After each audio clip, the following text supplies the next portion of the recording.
Salut à tous et bienvenue dans ce premier numéro de votre magazine Info Institutionnel. Désormais, vous aurez les nouvelles de vos institutions ainsi que de leurs animateurs à travers ces programmes de la présidence de la République en passant par la primature, l'Assemblée nationale, les Sénats ainsi que d'autres institutions de la place. Passons aux nouvelles.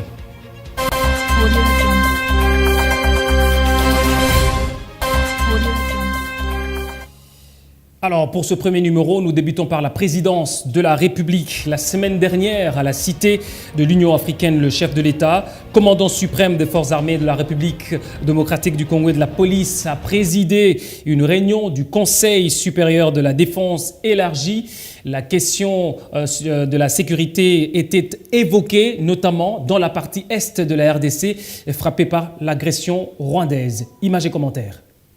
Nous venons de terminer sous la direction du commandant suprême de forces armées de la République démocratique du Congo et de la police nationale congolaise, une réunion du Conseil supérieur de la défense élargie où nous avons essentiellement passé en revue la situation opérationnelle dans toute la République démocratique du Congo, mais spécifiquement dans l'Est de la République démocratique du Congo. Cette réunion du Conseil supérieur de la défense était la première avec le nouveau chef d'état-major général qui a eu à la suite du vice-premier ministre, ministre de la Défense, donné les grands axes de sa vision sur ce qui concerne notamment la montée en puissance de forces armées de la République démocratique du Congo, mais la réponse militaire que nous apportons face à la guerre d'agression qui nous est menée par les Rwandais et ses supplétifs terroristes du M23. Comme vous l'avez suivi à travers les médias ce matin, dans le rapport qui a été fait par le chef d'état-major général, nos troupes ont repris l'initiative et nous ne voulons pas aller dans des annonces, mais vous allez voir que dans le jour qui vient, la montée en puissance de forces armées de la République démocratique du Congo va se poursuivre et les pans du territoire qui sont occupés par les forces d'agression seront récupérés. Nous aurons régulièrement l'occasion de vous faire le point de ces progrès. Au-delà de la question opérationnelle qui a été abordée dans toute sa dimension, nous avons aussi abordé les aspects diplomatiques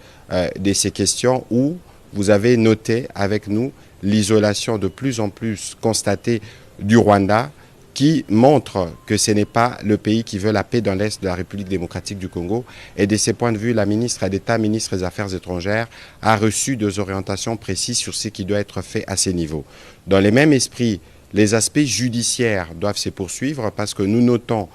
au vu de l'évolution de la situation, des comportements, des attitudes hauts de mots qui sont suspects, qui ne sont pas de nature à renforcer l'unité nationale ou l'union derrière nos forces armées de la République démocratique du Congo pour mettre fin à cette situation d'agression. Les ministres de la Justice, mais aussi l'auditeur général de forces armées de la République démocratique du Congo, qui participaient à la réunion, vont tous prendre des dispositions à leur niveau pour s'assurer que tout comportement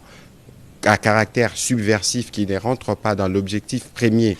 de la reprise de l'intégrité territoriale de d'autres pays, c'est des comportements qui pourront être sanctionnés. Le même constat a été fait dans la couverture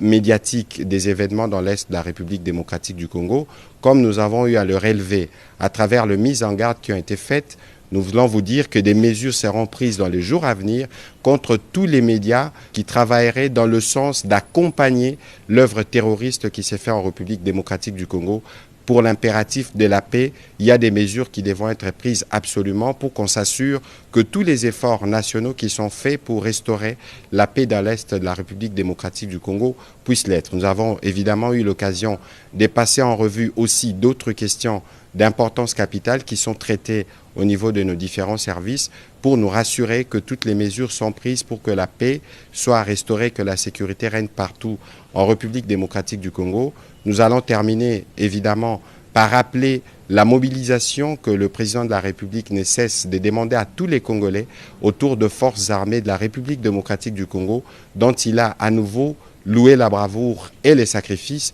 Et donc nous allons réitérer ces demandes pour que toutes les populations congolaises fassent confiance au président de la République, mais aussi aux efforts soutenus du gouvernement dans le cadre des différents fronts militaires, diplomatiques, judiciaires, économiques et médiatiques pour que nous puissions restaurer la paix dans l'Est de notre pays une fois pour toutes.